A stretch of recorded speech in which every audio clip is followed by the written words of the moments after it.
और सामान्य श्वास प्रश्वास के साथ आसन में बने रहने का प्रयास कीजिए। ಆಸನವನ್ನು ಸಮಸ್ಥಿತಿಯಲ್ಲಿ ಕಾಯ್ದುಕೊಳ್ಳಿ। सुंदरवाದಂತಹ अभ्यास क्रम। ये आसन श्वासन क्षमता को बढ़ाता है। अब श्वास भरते हुए सिर को वापस ले आइए।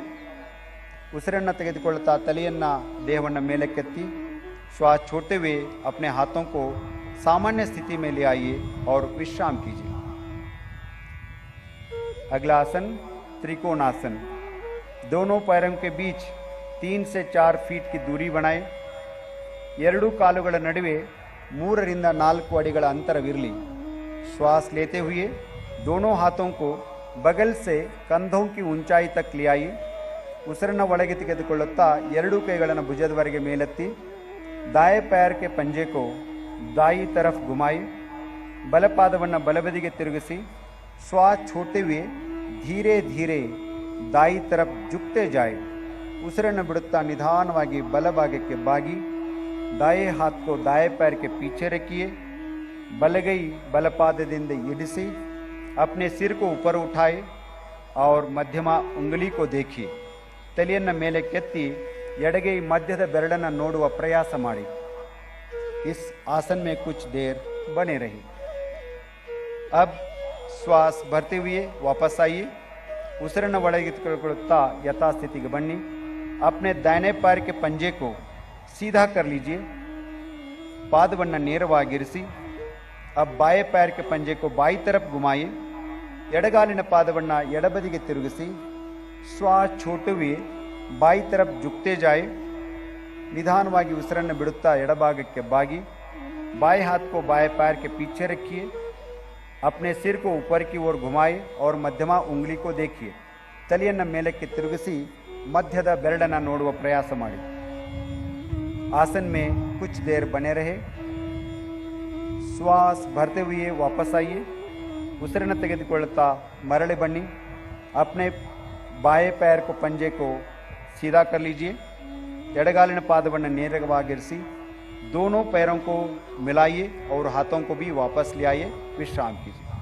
ಎರಡೂ ಕಾಲುಗಳನ್ನು ಕೂಡಿಸಿ ಎರಡೂ ಕೈಗಳನ್ನು ಯಥಾಸ್ಥಿತಿಗೆ ತನ್ನಿ। अब हम बैठकर किए जाने वाले आसनों का अभ्यास करेंगे। ಈಗ ಕುಳಿತು ಮಾಡುವ ಆಸನಗಳನ್ನು ಅಭ್ಯಾಸ ಮಾಡೋಣ। आराम से बैठ जाइए। ನಿಧಾನವಾಗಿ ಎಲ್ಲರೂ ಕುಳಿತುಕೊಳ್ಳಿ।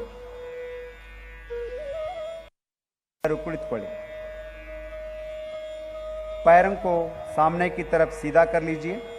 ನಿಮ್ಮ ಎರಡೂ ಕಾಲುಗಳನ್ನು ಮುಂದಕ್ಕೆ ಚಾಚಿ हाथों को नितंब के पास रखिए। ಎರಡೂ ಕೈಗಳನ್ನು ಸೊಂಟದ ಪಕ್ಕದಲ್ಲಿಡಿ। कमर सीधा कर लीजिए। ಬೆನ್ನನ್ನು ನೇರವಾಗಿರಿಸಿ। इसे दंडासन कहते हैं। ಇದು दंडासन। अब हम भद्रासन का अभ्यास करेंगे। लेते हुए पैरों को मोड़ते हुए दोनों तलवों को मिलाइए। ಉಸಿರನ್ನು ತೆಗೆದುಕೊಳ್ಳುತ್ತಾ ಕಾಲುಗಳನ್ನು ಮಡಚಿ ಹಿಮ್ಮಡಿಗಳನ್ನು ಸೇರಿಸಿ श्वास छोड़ते हुए पंजों को पकड़ लीजिए। ಉಸಿರನ್ನು ಹೊರಹಾಕುತ್ತಾ ಕಾಲುಗಳನ್ನು ಹಿಡಿಯಿರಿ। अपने एड़ियों को शरीर के तरफ ले जाइए।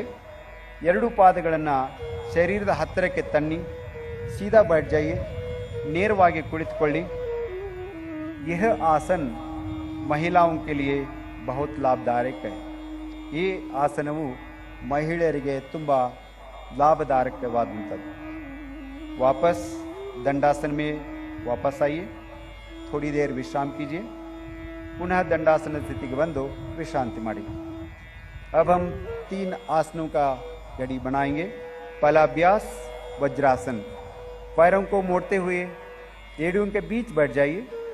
ಎರಡೂ ಕಾಲುಗಳನ್ನು ಮಡಚಿ ಪಾದದ ಮೇಲೆ ಕುಳಿತುಕೊಳ್ಳಿ। दोनों पैरों के अंगूठे मिले हुए हो। ಪಾದದ ಬೆರಳುಗಳನ್ನು ಕೂಡಿಸಿ हाथों को घुटनों पर रखिए।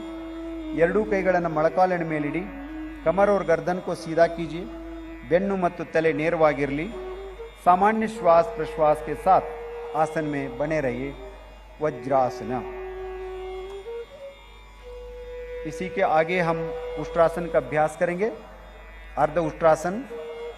अपने घुटनों पर खड़े हो जाइए। ಎರಡೂ ಮೊಳಕಾಲುಗಳ ಮೇಲೆ ನಿಂತುಕೊಳ್ಳಿ। हाथों को कमर पर रखिए। ಎರಡೂ ಕೈಗಳನ್ನು ಸೊಂಟದ ಮೇಲೆ ಇಟ್ಟುಕೊಳ್ಳಿ। श्वास लेते हुए सिर और कमर को पीछे की तरफ झुकाए ಉಸಿರನ್ನು ತೆಗೆದುಕೊಳ್ಳುತ್ತಾ ತಲೆ ಮತ್ತು ಬೆನ್ನನ್ನು ಹಿಂದಕ್ಕೆ ನಿಧಾನವಾಗಿ ಬಾಗಿಸಿ श्वास छोड़िए। सामान्य श्वास प्रश्वास के साथ आसन के अंतिम घड़ी में रहने का प्रयास कीजिए। अर्ध उष्ट्रासन कमर दर्द को ठीक करने में बहुत सहायक है। श्वास भरते हुए सिर को उठाए और शरीर को सीधा कीजिए। ಉಸಿರನ್ನು ತೆಗೆದುಕೊಳ್ಳುತ್ತಾ ತಲೆಯನ್ನು ನೇರವಾಗಿರಿಸಿ श्वास छोड़िए। वज्रासन की स्थिति में बैठ जाइए। अगला अभ्यास शशकासन। दोनों घुटनों के बीच कुछ इंच की दूरी बनाएं। ಎರಡು ಮೊಳಕಾಲುಗಳನ್ನ ಸ್ವಲ್ಪ